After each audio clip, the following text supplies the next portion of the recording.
बुआ से मिलने जरूर आते थे पर बुआ का दुख काट कर नहीं गए। अर्जुन से मिलने जरूर आते थे पर अर्जुन का दुख काट कर नहीं गए। भगवान कृष्ण ने एक ही बात गीता में कही, अर्जुन कर्म प्रधान है, तुम्हारे कर्म का भोग तुम्हें भोगना पड़ेगा और बुआ तुम्हारे कर्म का भोग तुम्हें भोगना पड़ेगा, कोई नहीं काट सकता।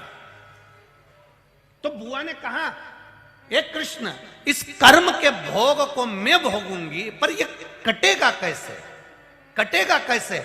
भगवान ने कहा, बुआ अगर दूध ज्यादा गर्म है तो उसको थोड़ी देर ठंडा करने के लिए रख दो, एक प्लेट में डालकर ऐसे ऐसे हिला दो, हिलाने के बाद थोड़ा सा फूंक मार दो, दूध ठंडा हो जाए, धीरे धीरे फिर उसको पी लीजिए। उसी तरह जब दुख, कष्ट, बीमारी, रोग, तकलीफ ये कर्म के अनुसार मिलती है, ये आएगी जरूर, पर याद रखना, फूंक मारना, थोड़ा पंखे के नीचे रख देना, थोड़ा प्लेट में डालकर हिला देना, उसका मतलब है दुख, तकलीफ, कष्ट आए तो भगवान के भजन की फूंक मारते रहो और दोनों हाथों से प्लेट को हिलाते रहो, ताली स्मरण करते रहो, थोड़ी देर पंखे के नीचे रख दो, मतलब शिव पुराण में जाकर बैठ जाओ, थोड़ा कष्ट, थोड़ा दूध जो गर्म है वो ठंडा हो जाएगा,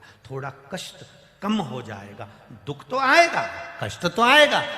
कहीं का महाराज तुमसे कह दे कि मैं तुम्हें मरने नहीं दूंगा, कहीं का महाराज तुमसे कह दे कि नहीं तुम्हारा एक दुख नहीं आएगा, तो ऐसा महाराज कहीं का मिल जाए तो हमको भी मिला देना। हम भी ऐसे महाराज को ढूंढना चाह रहे हैं कि कोई कह दे कि तेरी जिंदगी में दुख ही नहीं आएगा। रामकृष्ण परमहंस जी स्वामी विवेकानंद के गुरु, जिनके गले में कैंसर हो गया था, ध्यान है आप लोगों को, जिनके शरीर में बड़ी बीमारी हो गई, रामकृष्ण परमहंस जी स्वयं स्वामी विवेकानंद के गुरु, और वो रामकृष्ण परमहंस जी जिनके सामने मां दुर्गा, शारदा भवानी, मां आद्य शक्ति देवी उनके सामने खड़े होकर बात करती थी, रे रामकृष्ण कैसा है रे बाबू, तू ठीक तो है ना बबुआ। रामकृष्ण परमहंस के सामने देवी स्वयं खड़ी होकर बात करती थी, पर रामकृष्ण परमहंस के सामने खड़ी रहती थी मां जगत जननी, और रामकृष्ण परमहंस से कहती थी, तेरे को रोग हो गया है, बीमारी हो गई है रामकृष्ण, मालूम है तेरे को? हाँ मां, बीमारी तो हो गई है मां, पर मां मेरे कर्म का भोग तो मुझे ही भोगना पड़ेगा। अब इतने बड़े रामकृष्ण परमहंस जी थे, चाहते तो कोई बीमारी ना आती, कोई कष्ट ना आता, पर कर्म जो पूर्व समय का करा है उसका भोग तो मनुष्य की देह में भोगना पड़ेगा। कहीं का महाराज भी तुमसे आकर कह दे, कितना बड़ा भी कोई ना कोई आकर तुमसे कह दे कि मैं तुम्हारी कोई बीमारी नहीं आन दूंगा, कोई रोग नहीं आन दूंगा, कोई कष्ट नहीं आन दूंगा, कोई दुख नहीं आन दूंगा, तो ये तो फालतू की बात है। फिर तो इसको लोग कह देना कि अंधविश्वास है, इसको अंधविश्वास कह सकते हैं। हमारे जिंदगी में मनुष्य की जो मिली है वो दो कारणों से मिली है, एक पूर्व में जो कर्म करा है उसका भोग भोगने के लिए, और दूसरा है भगवान का भजन करने के लिए। जितना हम भगवान का भजन करते जाते हैं, कथा सुनते जाते हैं, सत्संग करते जाते हैं, शिव जी पे एक लोटा जल चढ़ाते जाते हैं, उससे होता क्या है?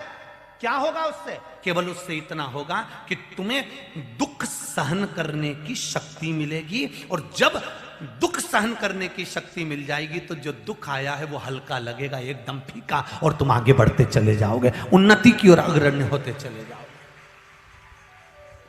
तुम आगे बढ़ते चले जाओगे। वो दुख तुम्हें छोटा सा लगने लगेगा, तुम और आगे बढ़ोगे, वो दुख और कम हो जाएगा, और आगे बढ़ोगे। रामकृष्ण परमहंस जी के सामने माता जगत जननी दुर्गा आकर खड़ी होती थी, तो भी रामकृष्ण परमहंस जी ने कभी अंधविश्वास या ढोंग और प्रपंच की ओर नहीं बढ़े। रामकृष्ण परमहंस कहते रहे कि कर्म का भोग भोगना पड़ेगा, कर्म का भोग भोगना पड़ेगा। भगवान कृष्ण की बुआ थी माता कुंती,